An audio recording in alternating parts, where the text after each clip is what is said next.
Good morning and good afternoon, everyone, and welcome to today's Exploring by the Seat of Your Pants. My name is Joe Grabowski, and I'll be your host for today.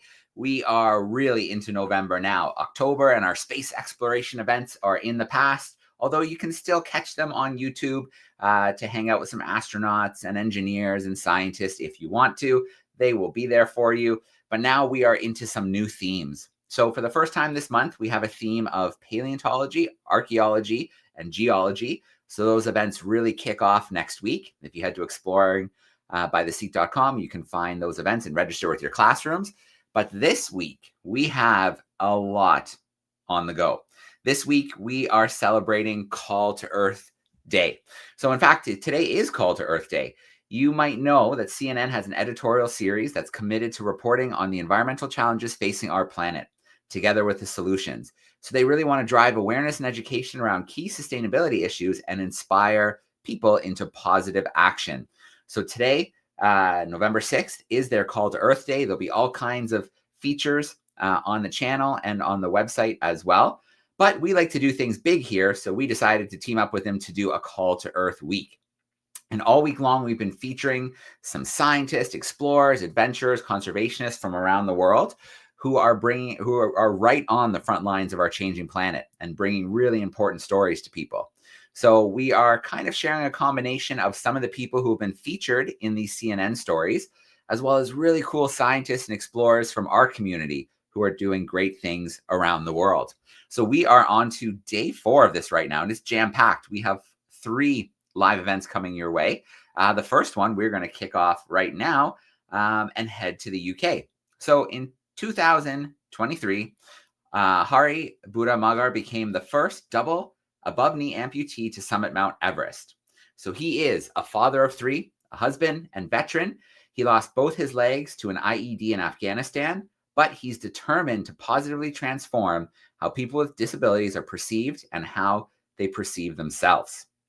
So his main message is that whatever's thrown at you, you can live life to the fullest.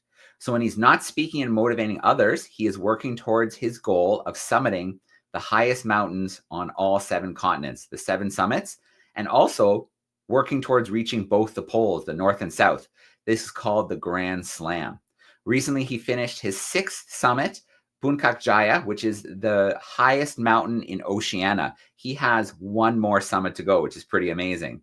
So I'm going to reach backstage right now and see if I can find Hari. Here we go. Hey, Hari, how are you? I'm very good, thank you, Joe. How are you? Good, good. It's great to see you. It wasn't too long ago you and I were together in Ottawa, but now we got a whole ocean in between us. That's right. It's Atlantic Ocean. That's right. That's right. Well, congratulations on your 6th summit. That is amazing. I'm sure it was challenging, but I bet, nothing could have felt better than standing up on the top of that summit. That's right. And it was one of the most technical mountain I have ever climbed as well. So you have to walk on the steel wire.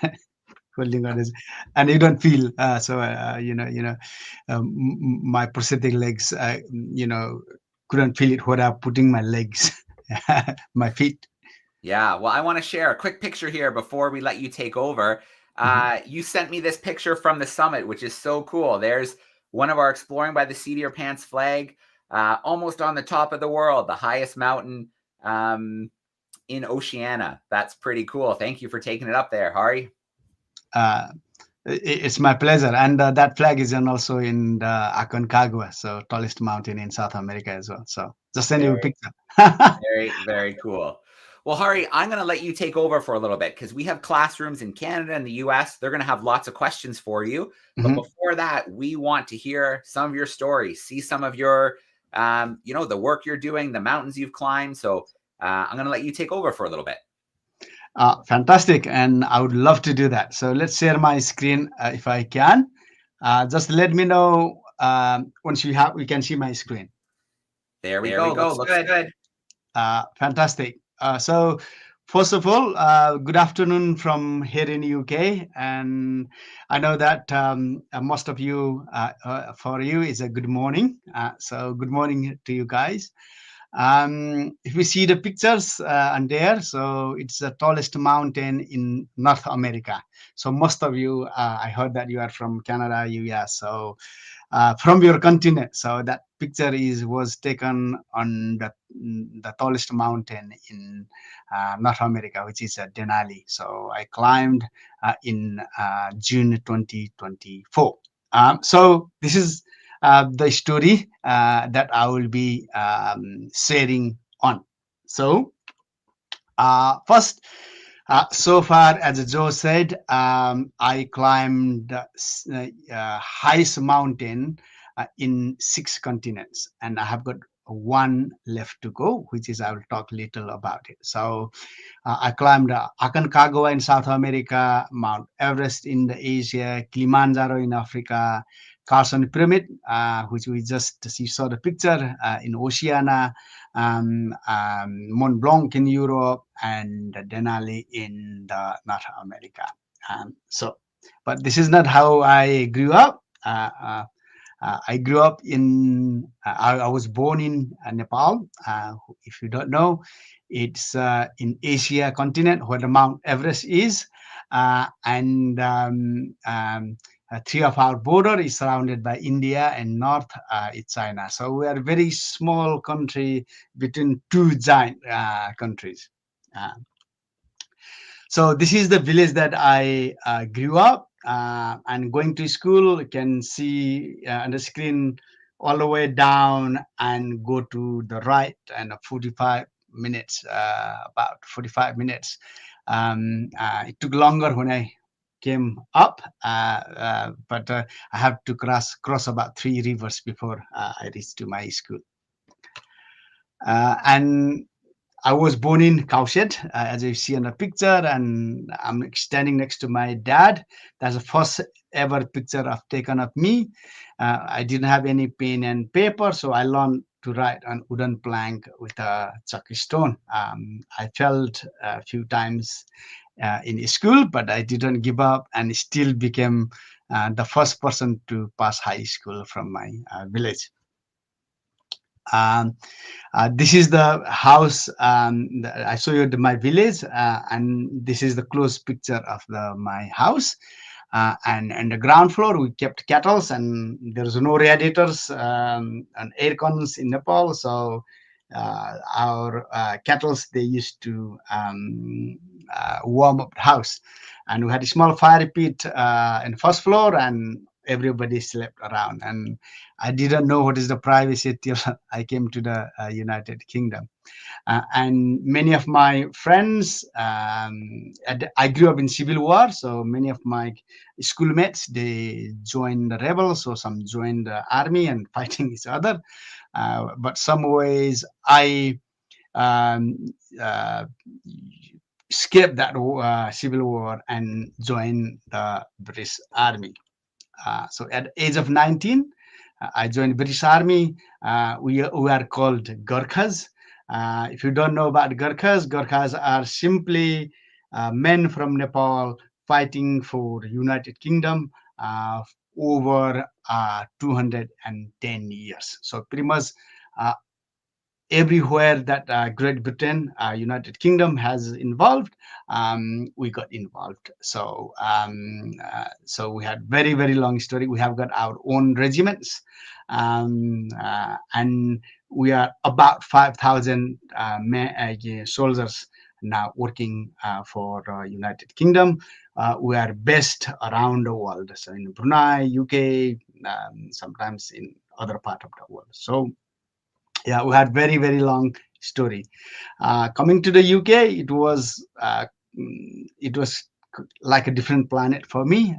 Very simple things that I need to learn: how to eat by fork and knife, how to use the toilet paper, and lots of other things. But I think we Nepalese people are very adaptable, so I think we can adapt anywhere in the world. Um, I had a great life in the army. I travel around the world as a part of my job. Um, um, I've seen some of the best countries around the world, and you could imagine that I also seen some of the toughest countries, toughest places as well. So I was deployed in Afghanistan, we were in foot patrol, and in 2010, 17th April 2010, we were on foot patrol. We were 20 in the squad. I was 10th guy. When we were going, something went bang, and in the blink of eye, I lost both of my legs, above the knee, and also injured my right arm, and so sustained some other injuries as well.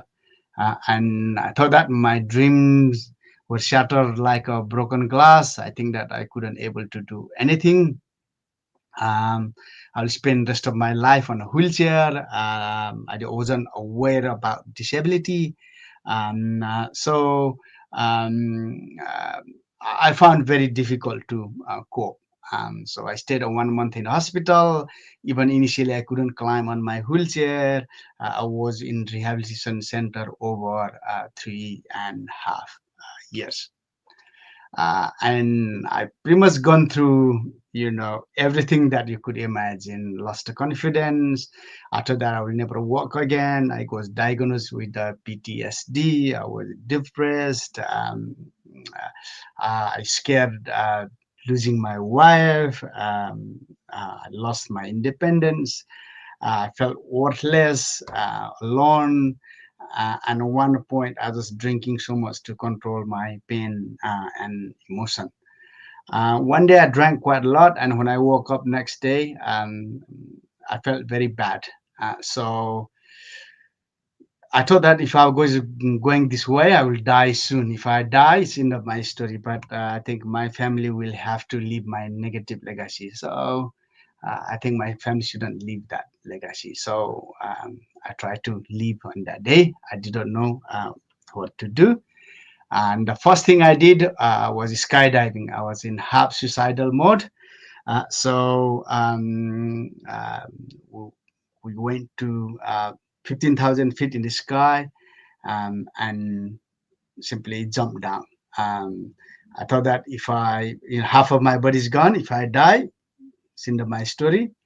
But also, I wanted to experience the parachuting, so I wanted to experience that. But what happened was when we landed safely on the ground, I realized that mm, even you don't have legs, you can still do something. And after that, I didn't know how powerful is the mind. So I started doing all the sports and adventure. And my aim was to find out what can I do physically after losing my both legs. So these are the things that I did, and I played golf.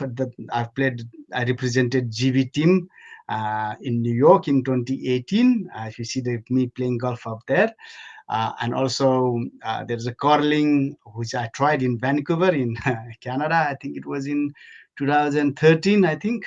And I was absolutely rubbish. And some of them I was pretty good, but some of the sports I was absolutely not very good. Uh, and I used to ski both feet standing. Now I ski, you can see in the picture in the middle, sitting on a chair with the riggers both my arms, and I can go, but I can go same route. I can go actually faster than I used to go, and have some fun. So what is the difference? I think difference is just a different way of doing the things. And I came a couple of times in Brecon region, Colorado to ski. I also skied in Whistler in Canada as well. I also kayaked in the Yukon River in Canada, 465 miles, 2 weeks. So I'm very familiar with the North America. Being disabled is not everything bad. The picture on the right hand side is simply I'm doing handstand on my kayak, which was in Cyprus. I couldn't do when I had legs, and I can do it now.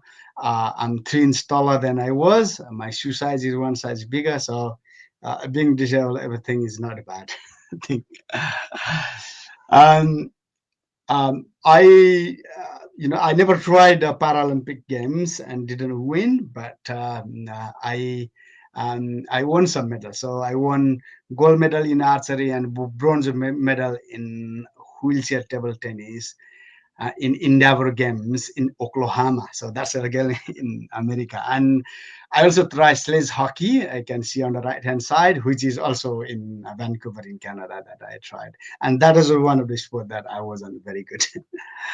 And but doing all of this, when I was traveling around the world and doing these things, I realized that actually you can do anything.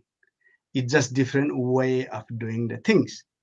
If we can adapt our life according to the time, situation, and our abilities, I think we can make anything is possible. And whenever I was looking, I see the snow-capped mountain. I was thinking of Mount Everest because that's the where I was born and grew up.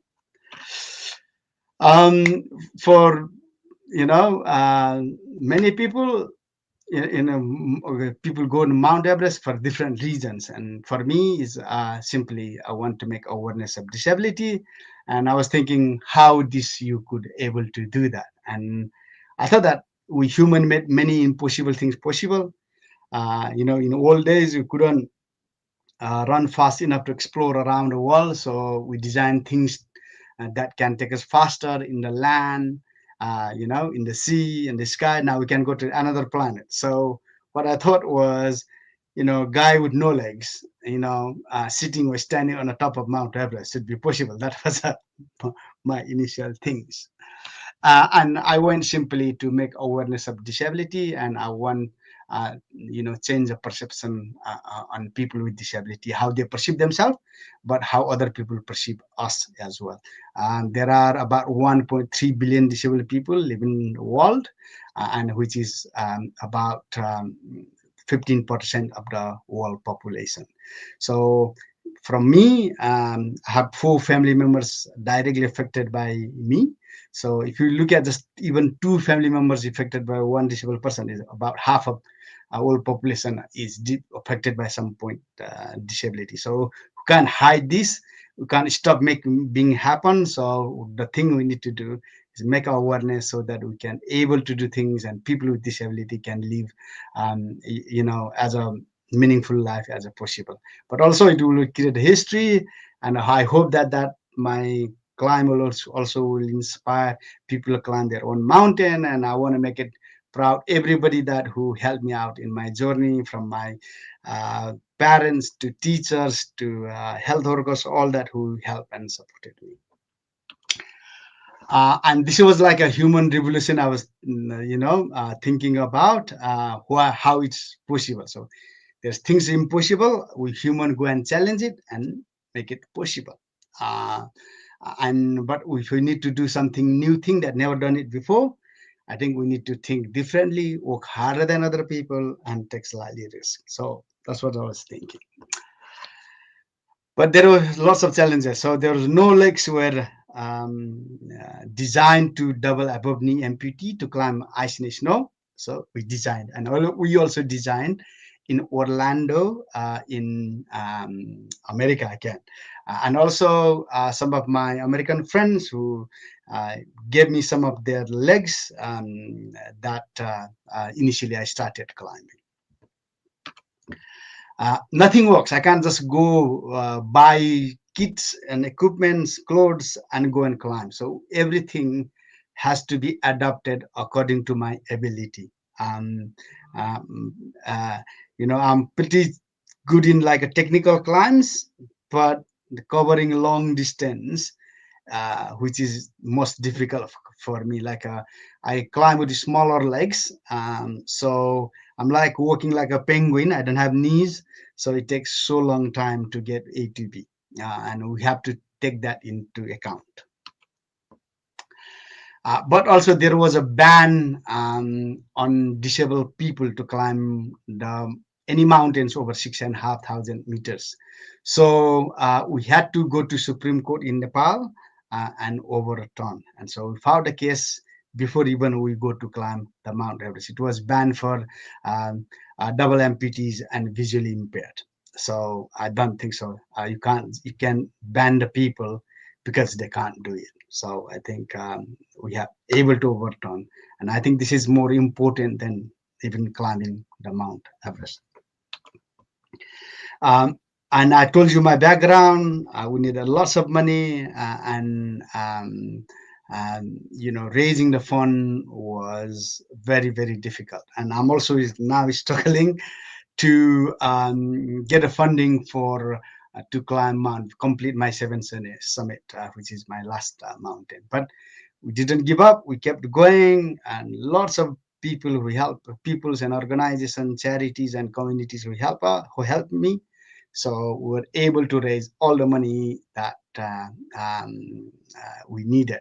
One thing from I realized is, in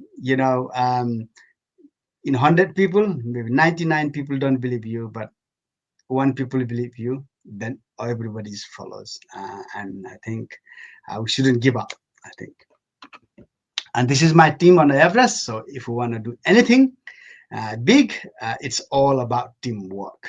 And without team, we couldn't able to succeed it. This is my Everest timelines. On the right hand, picture me at the front between Camp 3 and Camp 4. On the left, there's a summit of Mount Everest, and next down is, they call it South Summit. It took 64 days to climb Mount Everest for me. This is some of the routes that going through. This is a Khumbu ice fall. Simply is a broken ice holding each other like in glass, and it's moving, so it can collapse anytime and died. Even 3 people died even before we reached to the Everest base camp.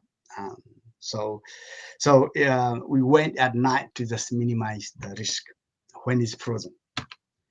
And this is some of the routes. And in the picture in the middle, just one person in front of me, they are dragging one dead body down between Camp 3 and Camp 4. And this is some of the way I climb. And there is a quick video. Please enjoy if you can hear.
I climbed, and it took 25 hours on the summit day.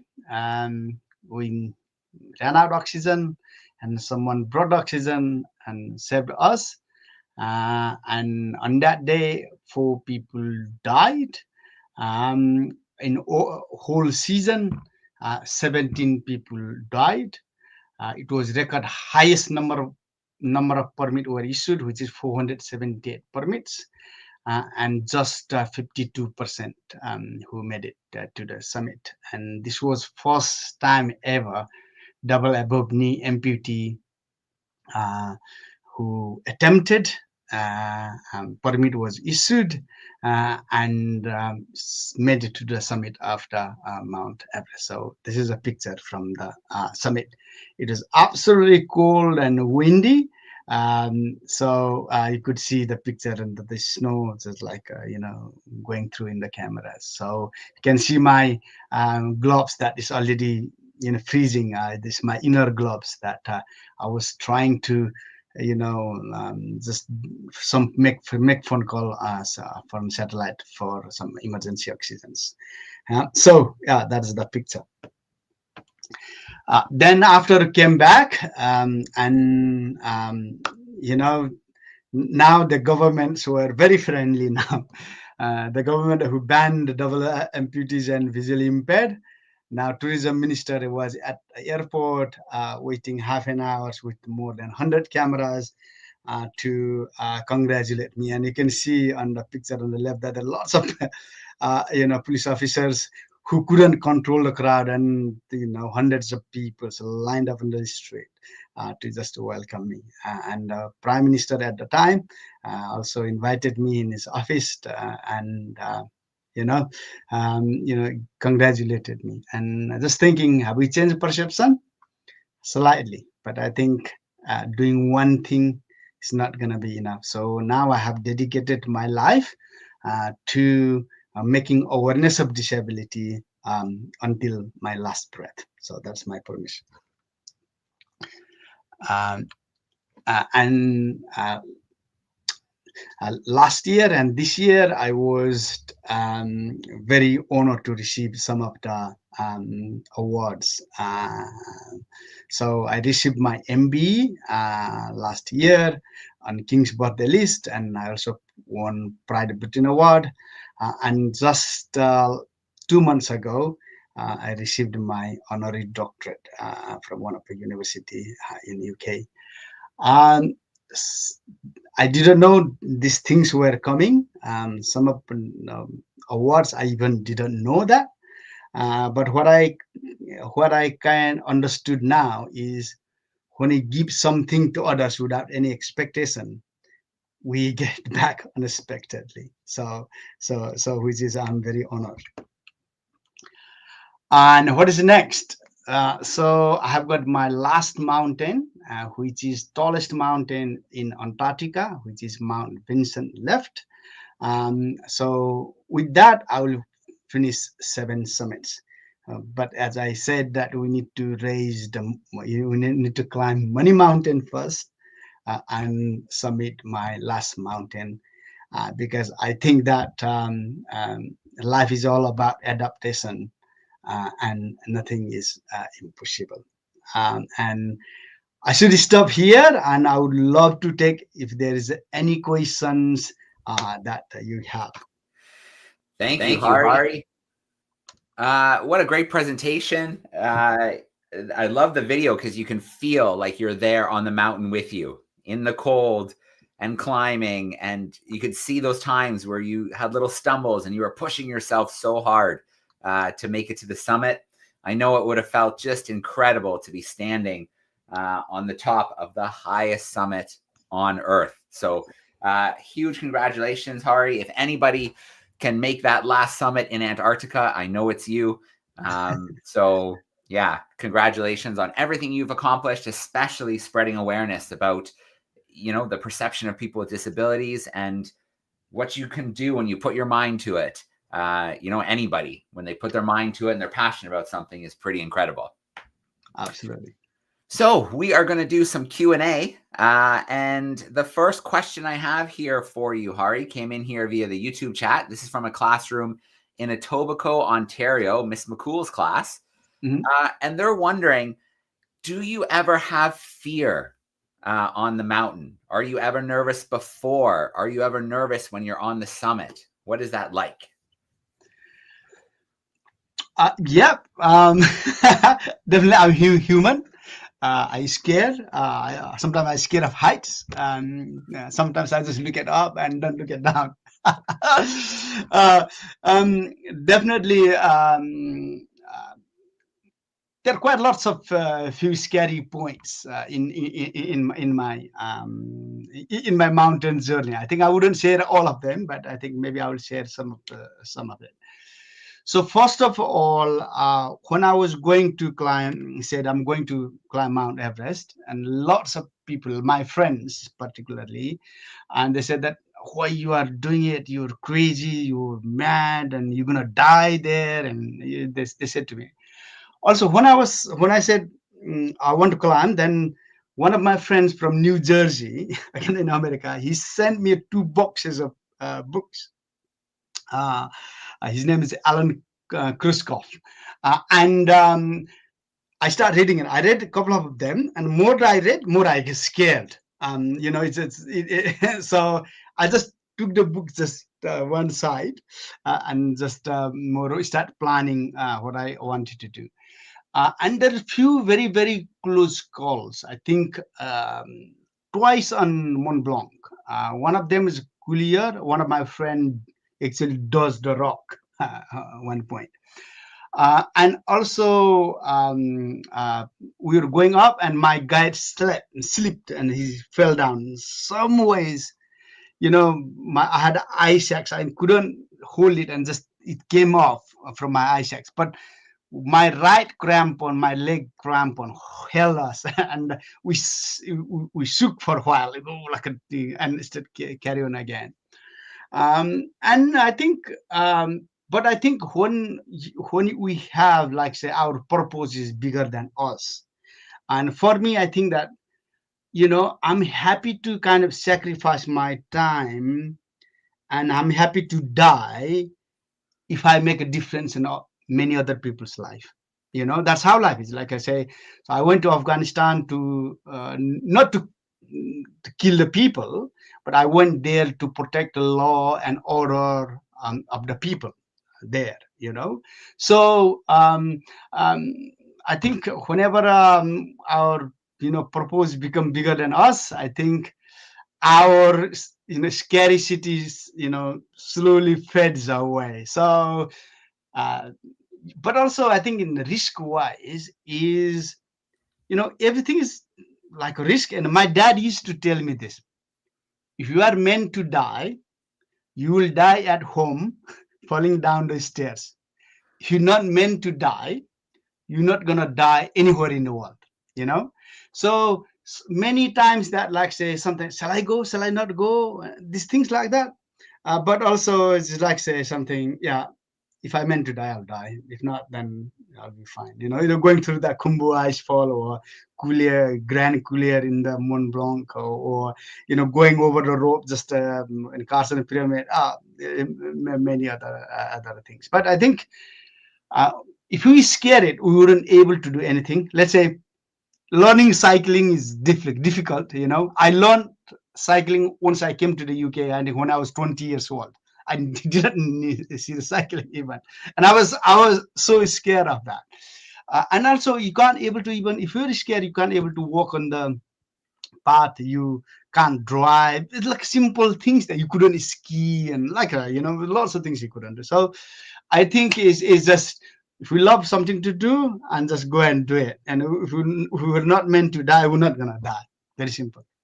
Even let's say lose my legs like myself, or whatever it is, we can live a pretty good life. If you want it, it's our choice how we want to live our life. Which is, we are very, especially in the West, we are so grateful. We have lots of things that we could be able to choose it. And many places around the world, people don't have that choice. Absolutely. All right, Hari, I have a classroom here at Canada Highlands, some fifth graders in Ottawa. I'm going to bring them into the call. Fifth graders, if you're there, if you want to unmute your microphone, we would love to get a couple questions from your class for Hari.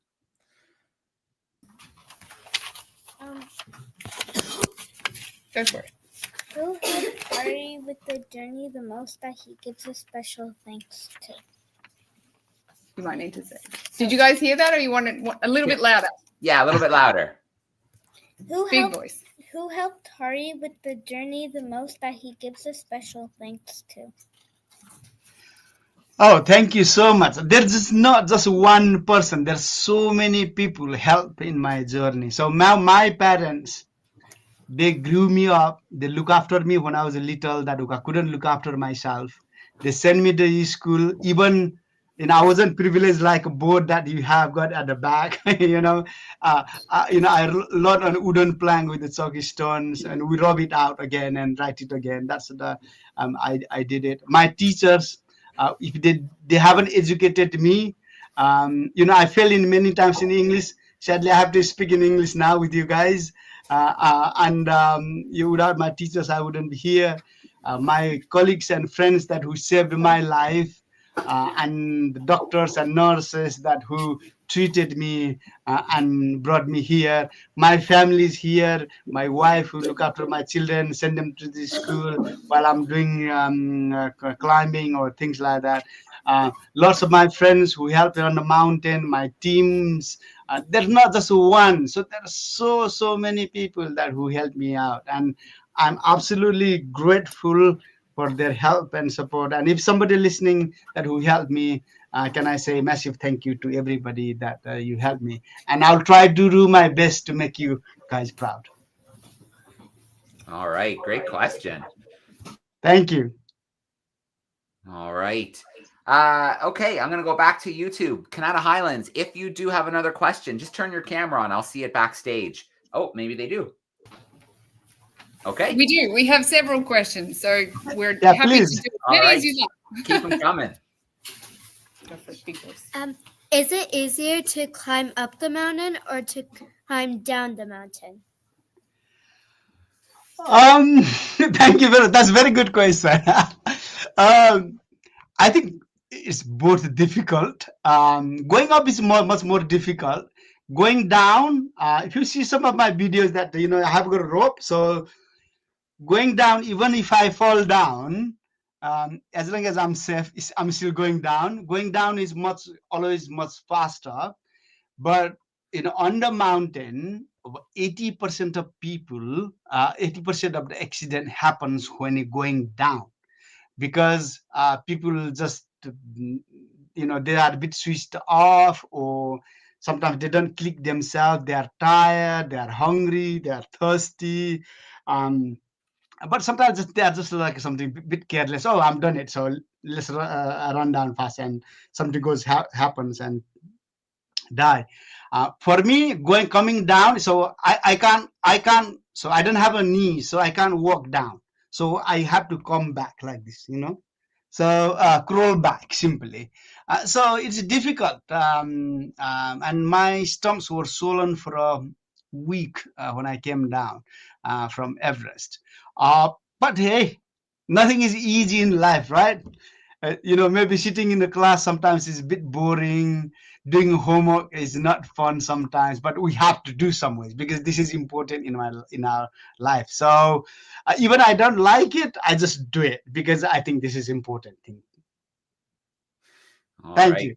Great question. Let's grab another one.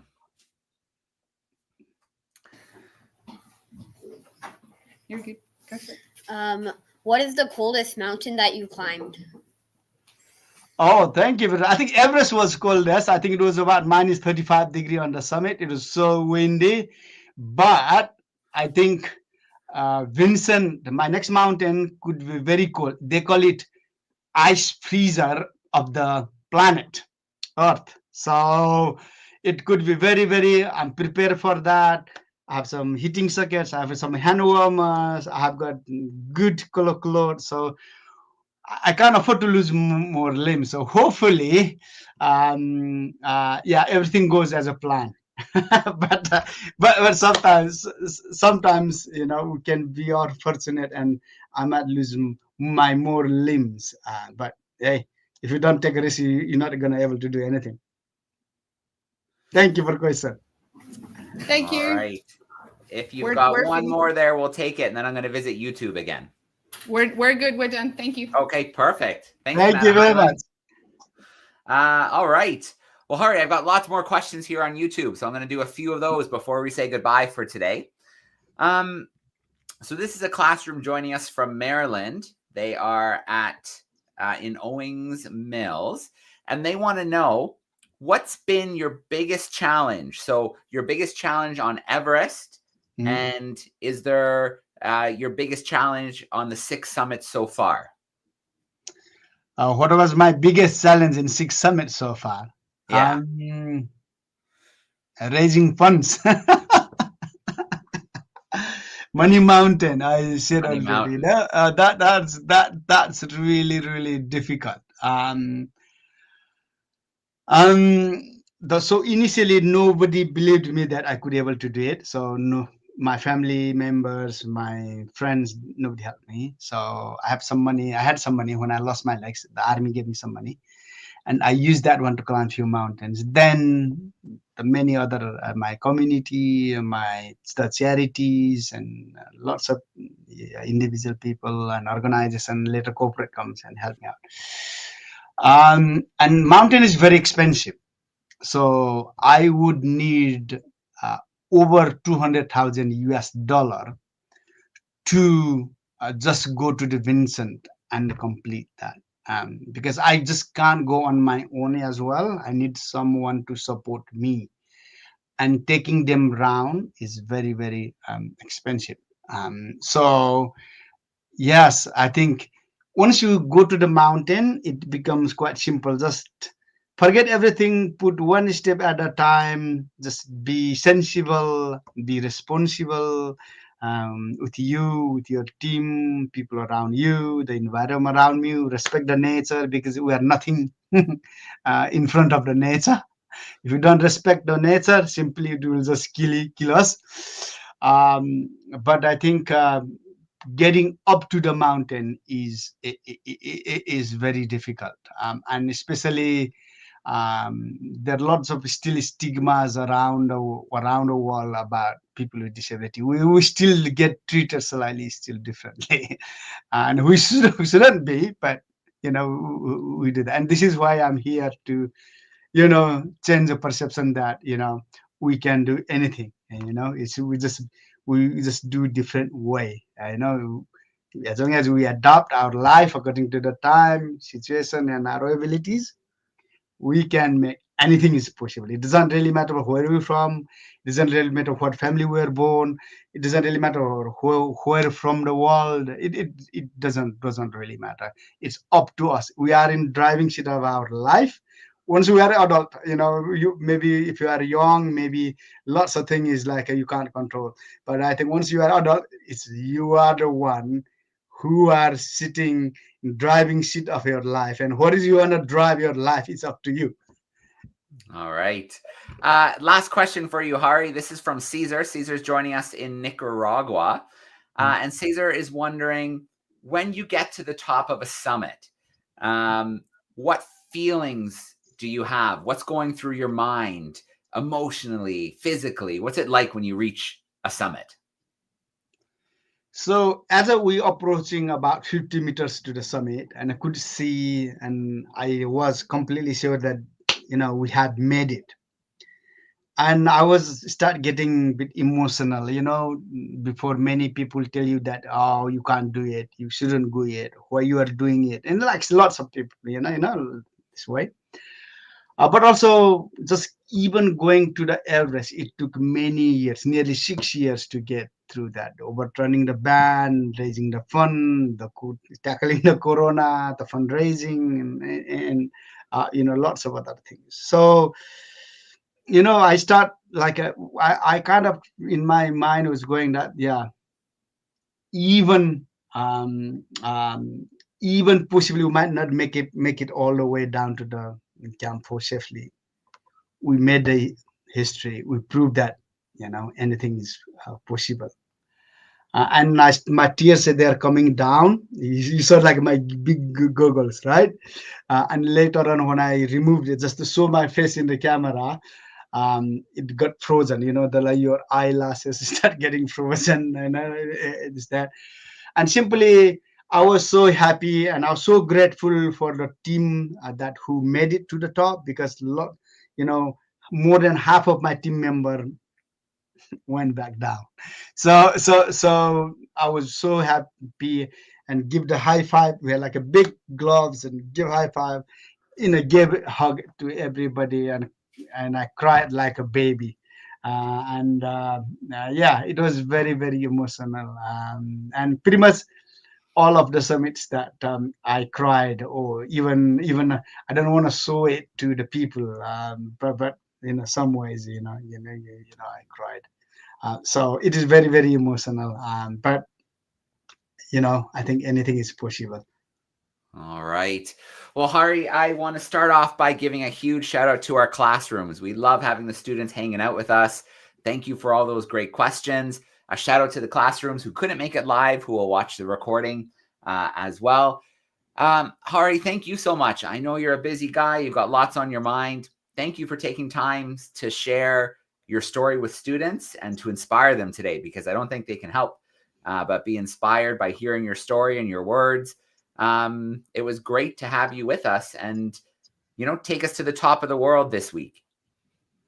Thank you so much for having me. And I wish every students and teachers and schools for,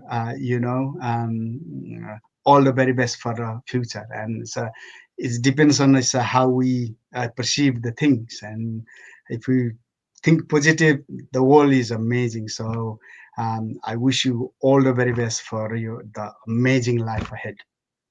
All right. Thank you, Hari. Good luck with your preparations for the 7th Summit. We can't wait to follow along. But for now, we're going to say goodbye to everybody. I hope all the classrooms, all the students have a great rest of the week. And we hope to see you in more events today and tomorrow and throughout the rest of November. Thanks so much, everyone.